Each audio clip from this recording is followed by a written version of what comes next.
আসসালামু আলাইকুম, কেমন আছেন সবাই? আজকে আমি আমার ভিডিওটা এমনভাবে করব যেটা আমি আগে একদম শুরুতে করতাম। মানে হাতে মোবাইল নিয়ে, তখন আমার কোনো স্ট্যান্ড ছিল না, কোনো কিচ্ছু ছিল না, ট্রাইপড ছিল না।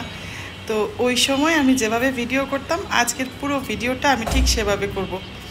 তো আপনারা আশা করি আমার সাথে থাকবেন।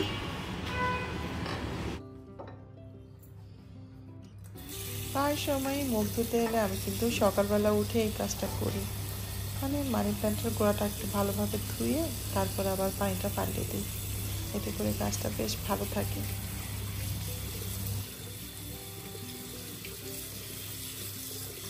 এইভাবে ভিডিও করলে বাইরের সাউন্ড যতই আসুক, একটা সুবিধা কিন্তু আছে। সেটা হলো ভিডিওটা আর পরে এডিট করা লাগে না, মানে কেটে কুটে নিলেই হয়, মোটামুটি কোনো ভয়েস ওভার দেওয়া লাগে না। তো গাছ ধোয়া শেষ, আর এখন যেটার মধ্যে গাছ থাকে ওটা একটু ধুয়ে নিচ্ছি।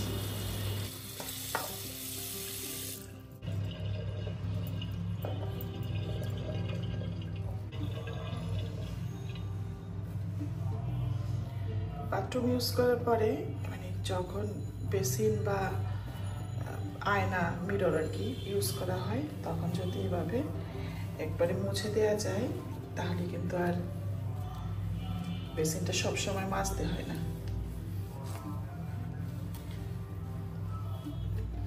কিন্তু সে সাথে আয়নাটাও মুছে দিচ্ছি, যেখানে যেখানে একটু একটু করে পানি লেগেছিল।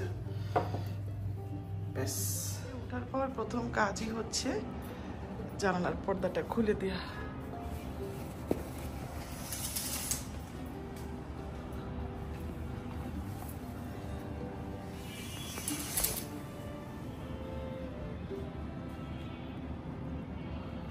এবার যাচ্ছি আমার ড্রয়িং রুমে গাছগুলোতে একটু পানি ছিটাতে।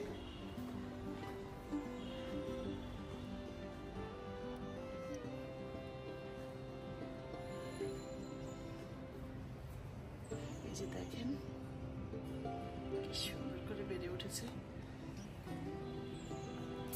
অনেকে গাছের ভিডিও পছন্দ করলেও, মানে গাছ পছন্দ করলেও গাছের ভিডিও পছন্দ করে না। কিন্তু আমার গাছের ভিডিও দেখতে, গাছ কীভাবে বাড়ে, গাছ কীভাবে মানে আবার গ্রো করে, বীজ থেকে চারা হয়, এগুলো দেখতে খুবই ভালো লাগে।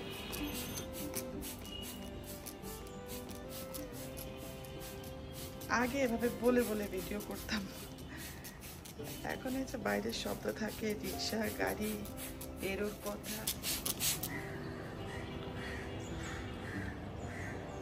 আর এই যে পর্দাটা উঠছে বা দুলছে, এইটা যে আমার ভিডিও দেখে কতজন আমার অনুমতি না নিয়ে নিজেদের পেজে লাগিয়েছে এর কোনো ঠিক ঠিকানা নাই। মানে কতজনকে আর মানা করব।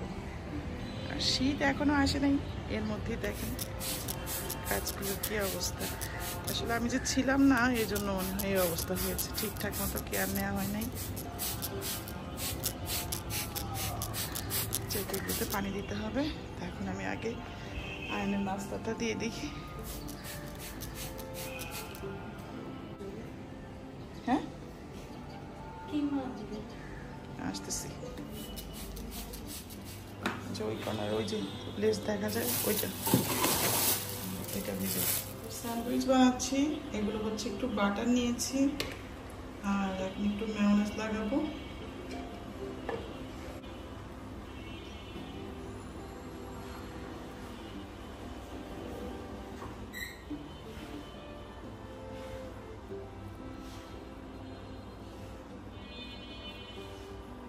এটা বানিয়ে অপরকে দেব।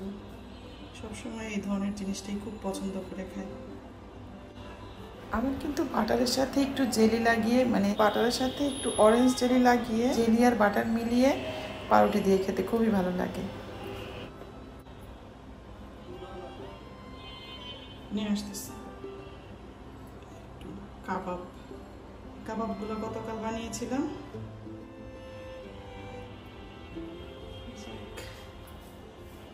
ঘরে বাচ্চা থাকলে বোঝা যায় যে মায়েদেরকে কত কিছু করতে হয়, কত কিছু যে করতে হয় তার কোনো শেষ নেই। ব্যাস, এবার এটাকে স্যান্ডউইচ মেকারে দিয়ে দিচ্ছি।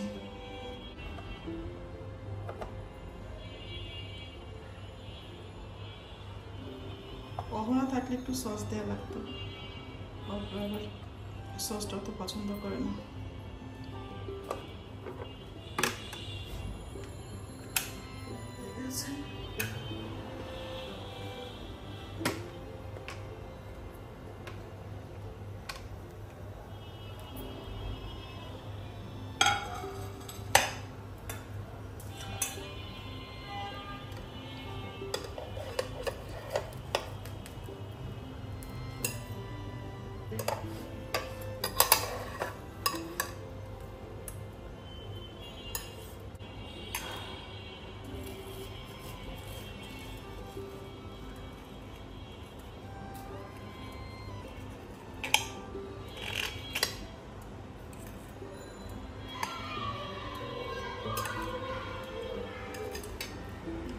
এই জন্য ভয়েস ওভার দিতে হয়, বাইরের শব্দ কথাবার্তা সব চলে আসে ঠুস ঠাস, এই জন্য ভয়েস ওভার দিতে হয়।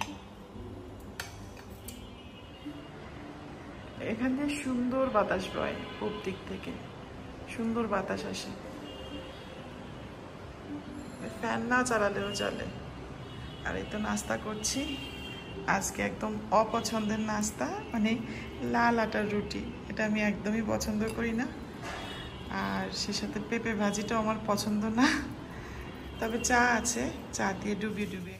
আর এই ব্যাগটা আনার পরে একদিনও ব্যবহার করা হয় নাই, তো এটা নিয়ে আজকে বাইরে যাব। বাইরে যখন এসেছি ভাবলাম একটু বাজার করে যাই।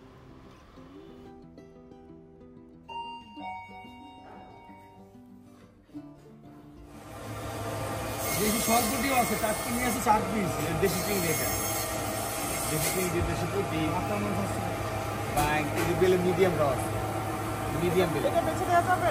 হ্যাঁ অবশ্যই দেওয়া যাবে।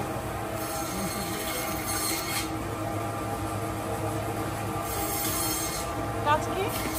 আজকে একবার 250 গ্রাম কাজ আছে। এটা দেন। কদিনের গরমে পাগল হয়ে যাচ্ছে। সুন্দর বৃষ্টি নামছে। হ্যাঁ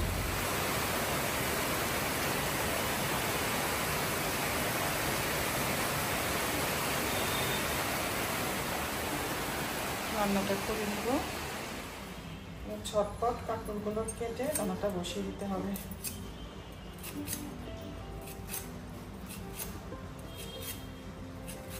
এই বটিটাতে এত উপকারী, দাঁড়িয়ে সুন্দরভাবে কাজ করা যায়, হাত দুটা ইউজ করা যায়, অনেক উপকারী একটা বটি।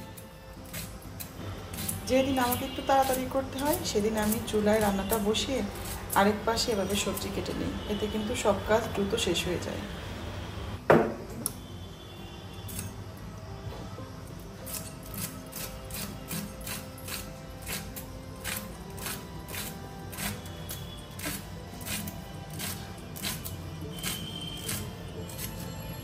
এই কাঁকড়া ভাজি কিন্তু মাশরুম মতো সবাই খুব পছন্দ করে। চিংড়িগুলো এখন ঢেলে দেবো।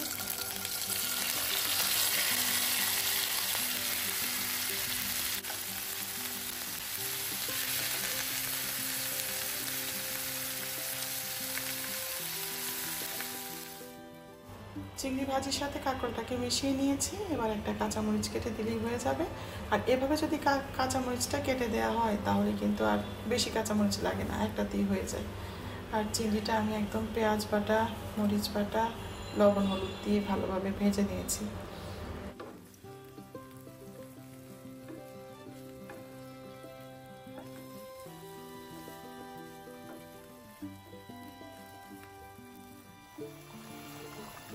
মাছ রান্না শেষ, মোটামুটি সব রান্না শেষ। এবার একটু চুলার আশপাশটা টামটি করি, ভেজান একটা দিয়ে চুলার আশপাশটা একটু মুছে দিই। যে বরবটি রান্না করেছি, আলু ভাজি, কাঁকরোল ভাজি, এটা হচ্ছে ক্রিকেট মাছ, আর এটা হচ্ছে